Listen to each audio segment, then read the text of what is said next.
প্রিয় শিক্ষার্থীবৃন্দ, আসসালামু আলাইকুম। আশা করি তোমরা সবাই ভালো আছো।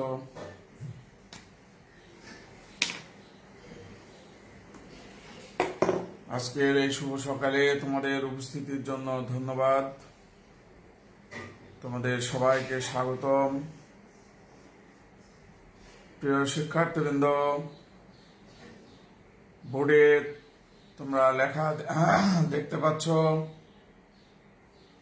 আজকের আমাদের পড়ানোর বিষয় হলো দ্রাব্যতার উপর সম আয়ন প্রভাব।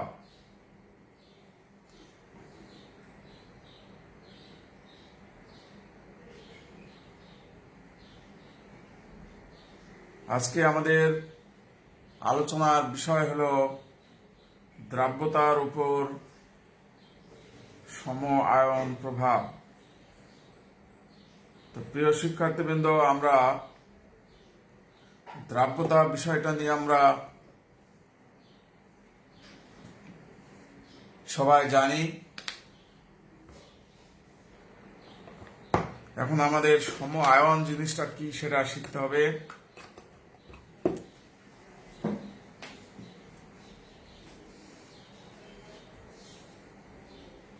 প্রিয় শিক্ষার্থীবৃন্দ, দেখো, দ্রাব্যতার ওপর সম আয়ন প্রভাব। এখন আমাদেরকে শিখতে হবে যে সম আয়ন এই জিনিসটা কি, এটা আমাদেরকে আজকে শিখতে হবে। ধরো একটা লবণ বা একটা যৌগ অ্যামোনিয়াম হাইড্রোক্সাইড, দুর্বল ক্ষার, এটা আয়নিত হয়ে অ্যামোনিয়াম আয়ন এবং হাইড্রক্সিল আয়ন দান করে। এখন এই দ্রবণের মধ্যে, এই সাম্যাবস্থার মধ্যে আমি আরেকটা তড়িৎ বিশ্লেষ্য যোগ করলাম, যেটা অ্যামোনিয়াম ক্লোরাইড।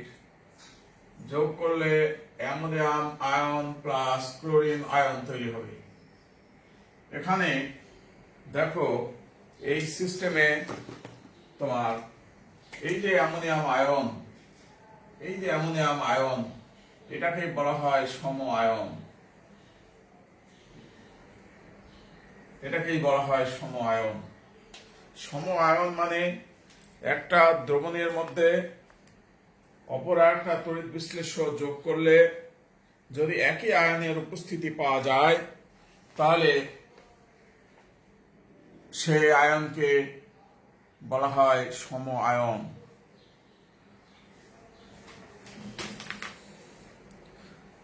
প্রিয় শিক্ষার্থীবৃন্দ,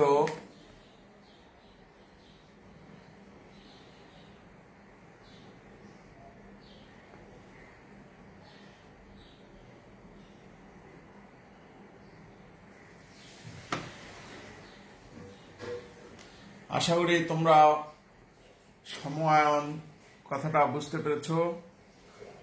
সম আয়ন হলো একটা দ্রবণের মধ্যে একটা রাসায়নিক পদার্থের যে দ্রবণ, ধরো অ্যামোনিয়াম হাইড্রোক্সাইড পানিতে আয়নিত হয়ে অ্যামোনিয়াম আয়ন এবং হাইড্রক্সিল আয়ন তৈরি করলো। এই দ্রবণের মধ্যে আমি যদি আর একটা তড়িৎ বিশ্লেষ্য যোগ করি, অ্যামোনিয়াম ক্লোরাইড, যোগ করে যদি একই আয়নের উপস্থিতি পাওয়া যায়, তখন সেটাকে বলা হবে পরস্পরের সম আয়ন। তা আমি কথাটা লিখে দেই, তোমরা লিখে নাও।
তোমরা সবাই সম-আয়নের সংজ্ঞাটা লিখে নাও।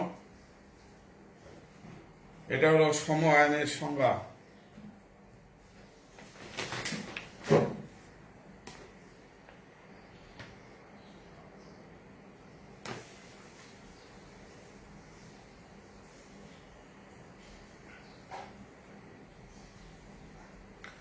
আশা করি সবাই সম-আয়নের সংজ্ঞাটা উঠে ফেলেছ।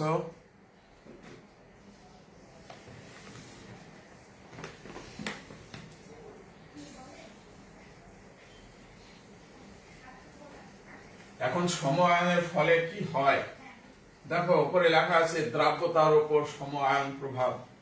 তাহলে সম-আয়নের প্রভাবে কি ঘটনা ঘটে দেখো। উৎপাদে একই আয়নের উপস্থিতি। আমরা নবম দশম শ্রেণীতে পড়াশোনা করেছি লা শাতলীয় নীতি। সেখানে লা শাতলীয় নীতিতে কি পড়াশোনা করেছি যে উৎপাদের ঘনমাত্রা যদি বেড়ে যায় তাহলে সাম্যাবস্থা পেছন দিকে অগ্রসর হবে। সাম্যাবস্থা যখন পেছন দিকে অগ্রসর হবে তখন দ্রব্যের দ্রাব্যতা কি হবে? দ্রব্যের দ্রাব্যতা হ্রাস পাবে। তাহলে প্রিয় শিক্ষার্থীবৃন্দ, এখন আমরা লা শাতলীয় নীতি কথাটা একটু অনুসরণ করি। দেখো, এটা একটা অ্যামোনিয়াম হাইড্রোক্সাইডের একটা সাম্যাবস্থা। এই সাম্যাবস্থার উপরে অ্যামোনিয়াম ক্লোরাইড একটা তড়িৎ বিশ্লেষ্য যোগ করেছি। এটা যোগ করলে দেখো উৎপাদের ঘনমাত্রা একই। উৎপাদে অ্যামোনিয়াম আয়ন ঘনমাত্রা বৃদ্ধি পায়। উৎপাদে অ্যামোনিয়াম আয়ন ঘনমাত্রা বৃদ্ধি পাওয়ার কারণে সাম্যাবস্থা পেছন দিকে অগ্রসর হয়। তো পেছন দিকে যখন অগ্রসর হবে তখন এই অ্যামোনিয়াম হাইড্রোক্সাইডের দ্রাব্যতা কমে যাবে। যত সামনের দিকে অগ্রসর হবে তত আয়নিত হবে, তত দ্রবীভূত হবে। আর পেছন দিকে যাওয়া মানে সাম্যাবস্থা পেছন দিকে যাওয়া মানে আয়ন কমে যাবে এবং দ্রাব্যতা হ্রাস পাবে। তো আমরা তাহলে এই কথাটা আমরা একটু লিখে দেই তোমাদেরকে, তোমরা একটু লিখে নাও।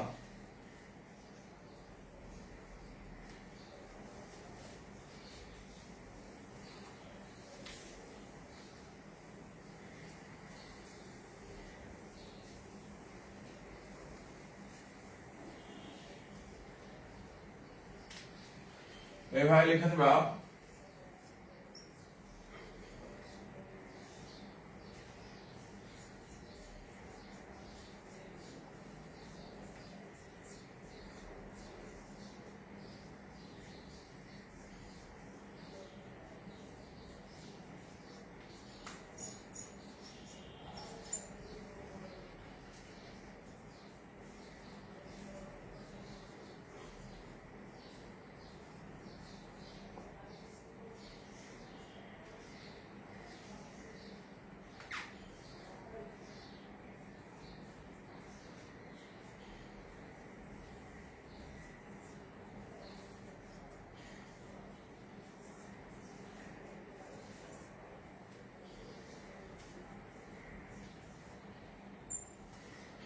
তাহলে তোমার দেখো যে অ্যামোনিয়াম আয়নের সম আয়ন সৃষ্টি হয়, লেখা আছে উপযুক্ত অ্যামোনিয়াম হাইড্রোক্সাইড যৌগের সাম্যাবস্থায় অ্যামোনিয়াম ক্লোরাইড যোগ করলে অ্যামোনিয়াম সম আয়ন সৃষ্টি হয়। অ্যামোনিয়াম যদি সম আয়ন সৃষ্টি হয় তখন কি হবে?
এই লেখাটা তোমরা লিখে নাও, তাহলে নিজেরা সবাই বুঝতে পারবে। এখন তার মানে সম আয়ন প্রভাবে দ্রবের দ্রাব্যতা হ্রাস পায়।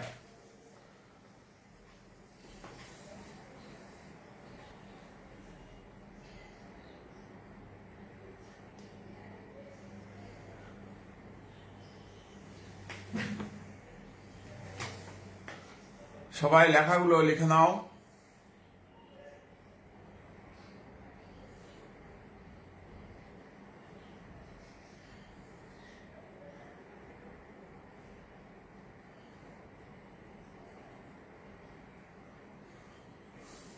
দেখো লেখাগুলি নিয়ে লেখা আছে, উপযুক্ত অ্যামোনিয়াম হাইড্রোক্সাইড যৌগের সাম্যাবস্থায় এই যে অ্যামোনিয়াম হাইড্রোক্সাইড, এটার যে সাম্যাবস্থায় অ্যামোনিয়াম আয়ন এবং হাইড্রোক্সিল আয়ন হয়েছে সেটা লেখা আছে, উপযুক্ত অ্যামোনিয়াম হাইড্রোক্সাইড যৌগের সাম্যাবস্থায় অ্যামোনিয়াম ক্লোরাইড যোগ করলে অ্যামোনিয়াম সম আয়ন সৃষ্টি হয়। এই যে অ্যামোনিয়াম সম আয়ন সৃষ্টি হয়, উৎপাদে অ্যামোনিয়াম আয়ন ঘনমাত্রা বৃদ্ধি পাওয়ায় সাম্যাবস্থা পেছন দিকে অগ্রসর হবে। সাম্যাবস্থা তখন পেছন দিকে চলে আসবে, পেছন দিকে চলে আসলে অ্যামোনিয়াম হাইড্রোক্সাইডের দ্রাব্যতা হ্রাস পাবে। তাহলে এই জন্য আমরা বলতে পারি যে সমায়ন প্রভাবে কি হয়, রাসায়নিক পদার্থের দ্রাব্যতা হ্রাস পায়, এটা আমরা বলতে পারি আর কি। এরকম এক্সাম্পল আমরা আরো দু একটা যদি দেখি তাহলে তোমরা ক্লিয়ার হতে পারবে।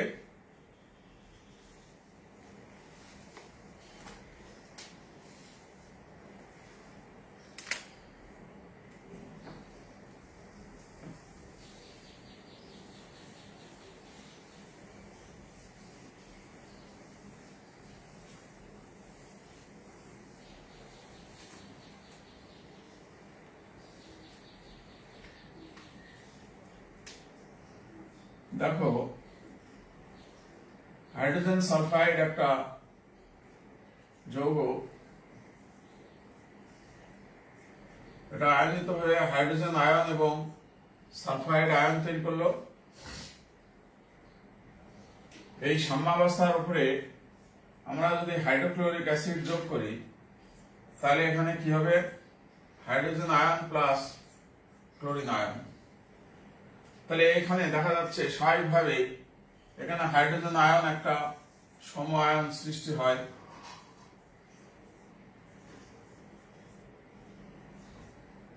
ঠিক আছে। তাহলে এর ফলে কি হবে, সাম্যাবস্থা পেছন দিকে অগ্রসর হবে, যার ফলে হাইড্রোজেন সালফাইডের দ্রাব্যতা হ্রাস পাবে।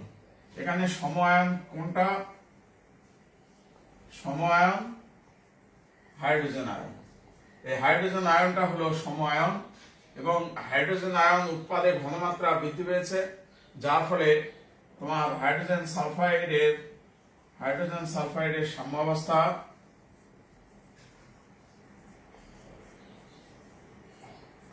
পেছন দিকে অগ্রসর হবে। এর ফলে হাইড্রোজেন সালফাইডের দ্রাব্যতা হ্রাস পাবে। এর ফলে হাইড্রোজেন সালফাইডের দ্রাব্যতা হ্রাস পাবে।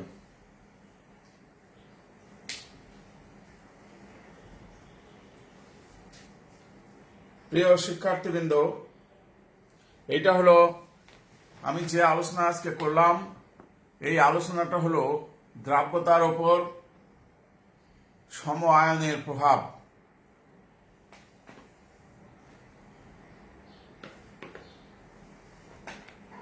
তাহলে স্বাভাবিকভাবে আমরা বুঝতে পারছি যে সম আয়ন দ্রাব্যতা হ্রাস করে। এখন আমরা এই দ্রাব্যতার উপর সম আয়নের প্রভাব যেটা করছি, থিওরি পড়লাম, এটার উপর গাণিতিক ব্যাখ্যা বিশ্লেষণ নিয়ে আমরা আলোচনা করব। এবার আমি একটা অঙ্ক করব, তোমরা অঙ্কটা এবার দেখো সবাই।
এবার একটা অঙ্ক দেখো লেখা হয়েছে,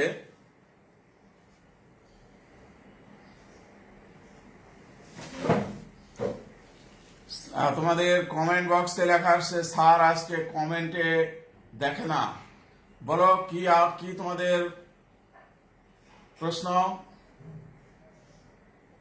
কমেন্ট বক্স তো আমি দেখছি,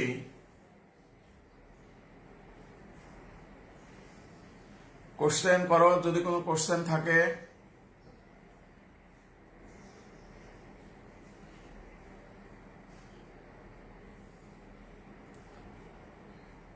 কারো কোনো কোশ্চেন থাকলে কমেন্ট বক্সে কোশ্চেন করো।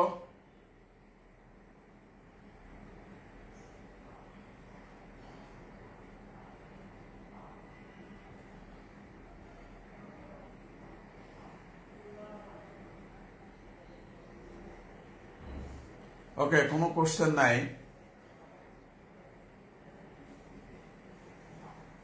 তাহলে আমরা বোর্ডে যে অঙ্কটা লিখেছি এখন আমরা এই অঙ্কটা করব, তোমরা সবাই দেখো।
আমরা এবার যে অঙ্কটা করলাম এটা হলো সিলভার আয়োডাইড আয়নিত সিলভার আয়ন এবং আয়োডিন আয়ন, এর দ্রাব্যতা যদি এস হয়, এটারও এস এটারও এস, তাহলে কেএসপি সমান সিলভার আয়ন আয়োডিন আয়ন। তো সিলভার আয়নের S, iodine ion S, S square, অতএব S equal to root over KSP. কেএসপির মান আমরা দেওয়া আছে, কেএসপির মান বসালে আমরা এস এর মান এত পেব। এখন তাহলে আমরা এই যে তোমার এই যে দ্রাব্যতার মান, এই দ্রাব্যতার মানটা হলো বিশুদ্ধ পানিতে দ্রাব্যতা, এটা আমরা লিখে রাখবো। এখন আমরা করব 0.1 মোলার সোডিয়াম আয়োডাইড দ্রবণে এর দ্রাব্যতা কত। তাহলে আমরা একটু নোট রাখবো এই মানটা, যে 1.84 ইন্টু 10⁻⁻5 এত মোল পার লিটার। এই মানটা হলো আমাদের বিশুদ্ধ পানিতে দ্রাব্যতা। এই মানটা আমরা নোট রাখলাম। এবার দেখবো 0.1 মোলার সোডিয়াম আয়োডাইড দ্রবণে সিলভার আয়োডাইডের দ্রাব্যতা কত।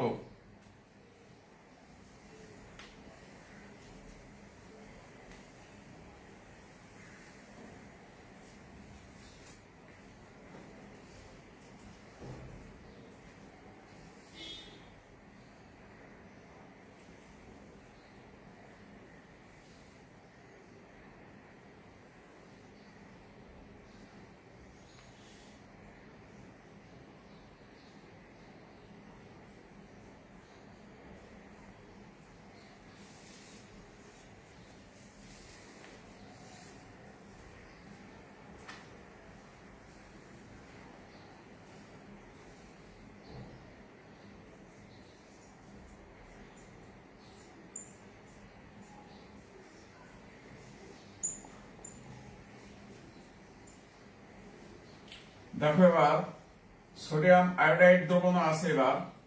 এবার দ্বিতীয় অংশ সোডিয়াম আয়োডাইড, সোডিয়াম আয়ন এবং আয়োডিন আয়ন। দেখো লেখা আছে 0.1 মোলার সোডিয়াম আয়োডাইড দ্রবণে সিলভার আয়োডাইডের দ্রাব্যতা কত, এটা বলা আছে। অতএব আমরা এখানে দুটাই লিখেছি, বা সিলভার আয়োডাইড দ্রবণে সিলভার আয়ন এবং আয়োডিন আয়ন, আবার ওই দ্রবণের মধ্যে সোডিয়াম আয়োডাইড দিয়েছি, দেওয়ার ফলে সোডিয়াম আয়ন এবং আয়োডিন আয়ন তৈরি হচ্ছে। এই দুটো আয়ন সম আয়ন। এখন এটার দ্রাব্যতা হলো 0.1, এটা হলো 0.1, তাহলে এটাও 0.1, এটাও 0.1। আর এই আয়োডিন আয়নের দ্রাব্যতা যদি আমরা এস ধরি, এটার দ্রাব্যতা এস হবে, এটা এস মল যদি দ্রবীভূত হয় তাহলে এখানে এটার এস এস হবে। এখন আমরা এখান থেকে কেএসপি রাশিমালাটা কি লিখব? কেএসপি সমান silver ion into iodine ion. এবার ভালোভাবে দেখো, সিলভার আয়নের মান কত? এস।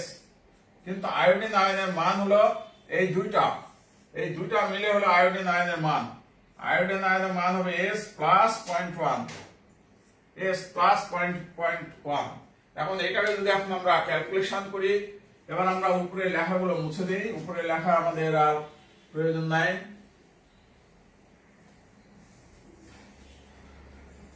এখন আমরা এখান থেকে উপরে এখানে চলে যাচ্ছি। দেখো যে কেএসপির মান দাস মনে করো তোমার 3.4 ইন্টু 10 টু দি পাওয়ার -10, মনে করো এটা কেএসপির মান দেওয়া আছে। এই কেএসপির মানটা ইকুয়াল টু এই দুটা যদি গুণ দেওয়া যায় তাহলে কি হবে? S square plus 0.1s। তাহলে এটাকে যদি সলিউশন করা যায়, S square plus 0.1s minus 3.4 into 10 to the power -10, এরকম। এখানে ইকুয়াল টু 0। এটাকে আমরা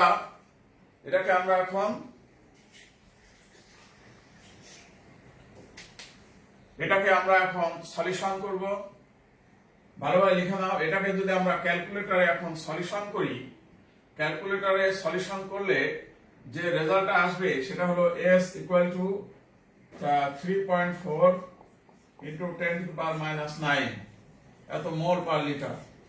এই সলিউশনটা আসবে। সলিউশনটা আসলো। এখন আমরা দুটো সলিউশন পেয়েছি, তোমরা ভালোভাবে খেয়াল করে দেখো।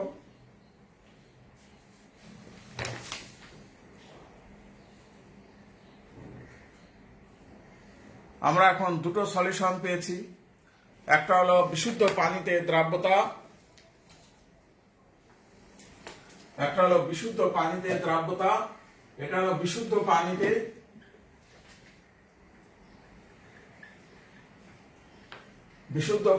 এটা দ্রাব্যতা, আর এইটা হলো সম আয়ন প্রভাব।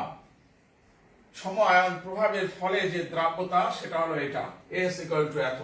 তাহলে আমরা দেখতে পাচ্ছি বিশুদ্ধ পানিতে যে দ্রাব্যতা তার চাইতে তোমার সম আয়নের ফলে যে দ্রাব্যতা সেটা অনেক কম। দেখতে পাচ্ছি আমরা মান দেখে, এই মানটা অনেক বড় মান, এই মানটা অনেক ছোট মান। হ্যাঁ, এটার সাথে যদি এটা ভাগ করা যায় তাহলে আমরা বুঝতে পারবো যে কত গুণ দ্রাব্যতা বৃদ্ধি পেয়েছে, সেটা আমরা বুঝতে পারবো আর কি।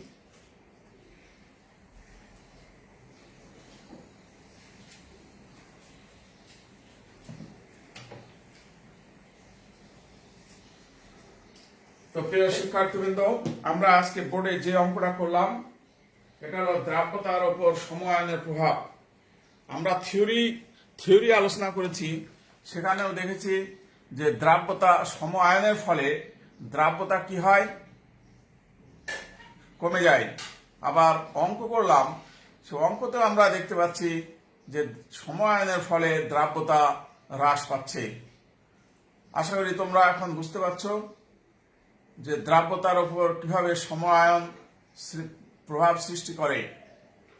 তোমরা এখন নিজেরাই এই অঙ্ক করতে পারবে।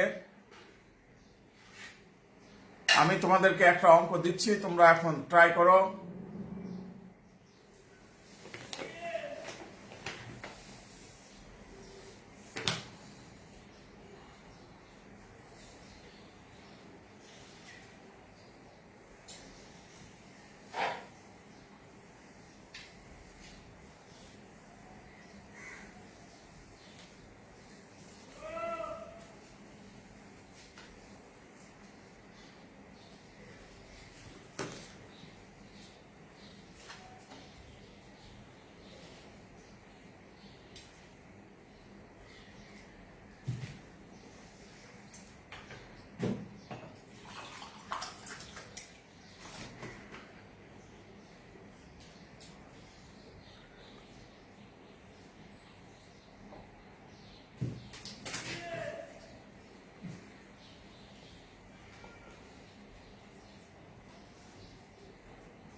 এই অঙ্কটা তোমরা নিজেরা ট্রাই করো এবার।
একই কথা, সব একই কথা।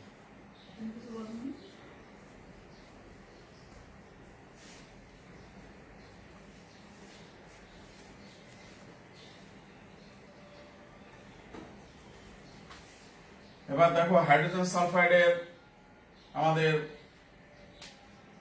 বিশুদ্ধ পানিতে হাইড্রোজেন সালফাইডের দ্রাব্যতা আমরা বের করব। কিভাবে বের করব দেখো।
এবার এটার ক্যালকুলেশন তোমরা দেখাও।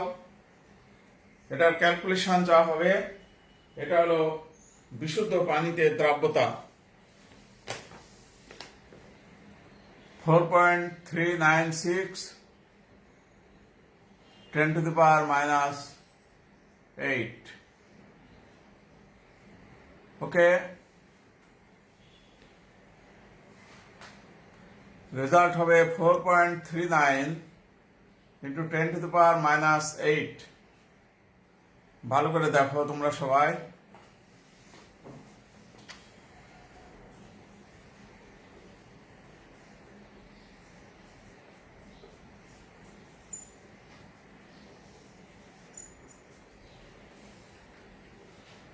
এটা হলো বিশুদ্ধ পানিতে দ্রাব্যতা। এখন আমরা বিশুদ্ধ পানিতে দ্রাব্যতা এখানে লিখে রাখি 4.39 into 10⁻⁻8। এই মানটা আমাদের বিশুদ্ধ পানিতে দ্রাব্যতা, এটা আমরা পেয়ে গেলাম। এবার আমরা বের করব হলো, এবার আমরা বের করব 0.1 মোলার HCl এর দ্রাব্যতা কত। তো হাইড্রোক্লোরিক অ্যাসিড যখন আয়নিত হবে তখন hydrogen ion plus chlorine ion, তো এটা ঘনমাত্রা যদি 0.1 হয় তাহলে এগুলো 0.1 করে করে হবে। তাহলে এখন কেএসপি সমান কি হবে, হাইড্রোজেন আয়ন ঘনমাত্রা স্কয়ার ইনটু সালফাইড আয়ন ঘনমাত্রা। তো এখন হাইড্রোজেন আয়ন ঘনমাত্রা মান হলো কত, 2s প্লাস 0.1, এই দুটার স্কয়ার হয়ে যাবে, কারণ এখানে হাইড্রোজেন আয়ন দেখা যাচ্ছে একটা 2s একটা 0.1 ইনটু সালফাইড আয়ন ঘনমাত্রা হলো s, এটার মান হলো s ইনটু s, আর এটা হলো কেএসপি। এখন আমরা এখান থেকে পরবর্তী কাজ করবো আমরা কেএসপি এর মানটা আমরা বসিয়ে দেব। অঙ্কটা আর এখন আমাদের দরকার নেই।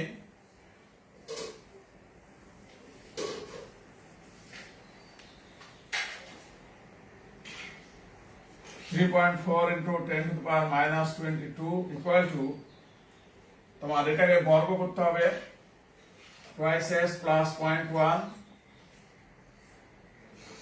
Square into s।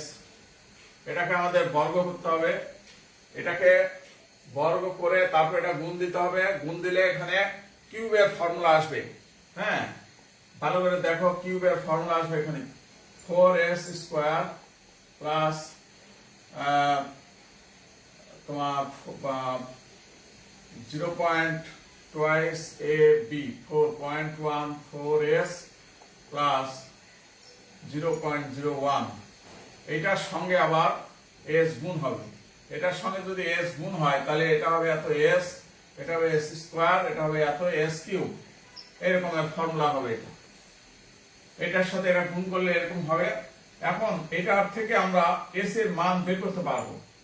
এখান থেকে s এর মান বের করতে পারবো। ক্যালকুলেটর আছে, ক্যালকুলেটরে আমরা প্রোগ্রামিং ভাবে এখানে s এর মানটা আমরা বের করতে পারবো।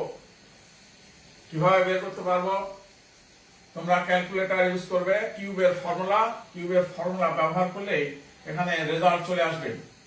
রেজাল্ট চলে আসলে রেজাল্ট আসবে 3.4 into 10 to the power minus 20 এত মোল পার লিটার।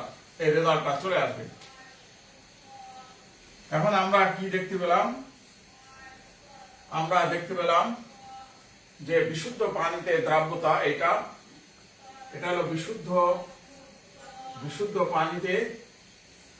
বিশুদ্ধ পানিতে দ্রাব্যতা এত, আর এটা হলো তোমার 0.1 মোলার হাইড্রোক্লোরিক অ্যাসিডের দ্রাব্যতা, 0.1 মোলার HCl দ্রাব্যতা। তাহলে আমরা দেখতে পাচ্ছি যে সম আয়নের ফলে দ্রাব্যতা দেখো অনেক কমে গেছে। গাণিতিকভাবে ব্যাখ্যা বিশ্লেষণ করে আমরা দেখতে পাচ্ছি যে সম আয়নের ফলে দ্রাব্যতা অনেক কমে গেছে। তোকে প্রিয় শিক্ষার্থীবৃন্দ, আশা করি তোমরা এখন আমাদের আলোচনা সবই বুঝতে পেরেছো। এখন তোমাদেরকে আমি একটা হোমওয়ার্ক দিয়ে দিচ্ছি, তোমরা হোমওয়ার্কটা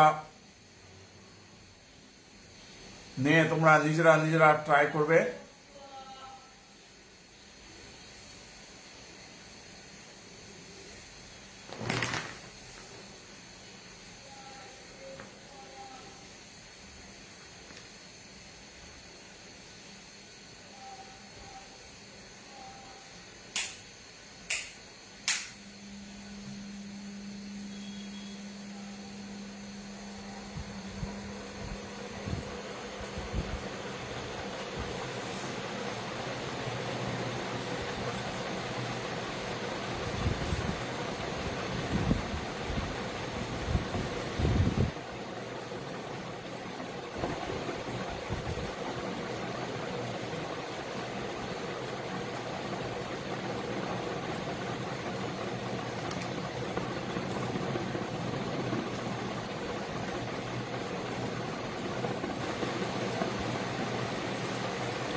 প্রিয় শিক্ষার্থীবৃন্দ, আমরা আজকে একটা হোমওয়ার্ক দিয়েছি।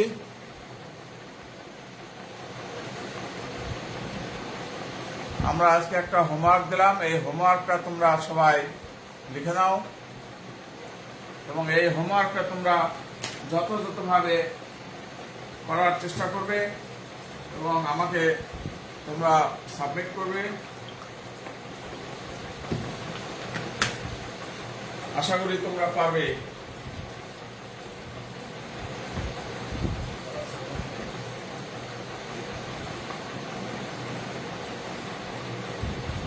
ভালো অঙ্কটা উঠিয়ে নাও।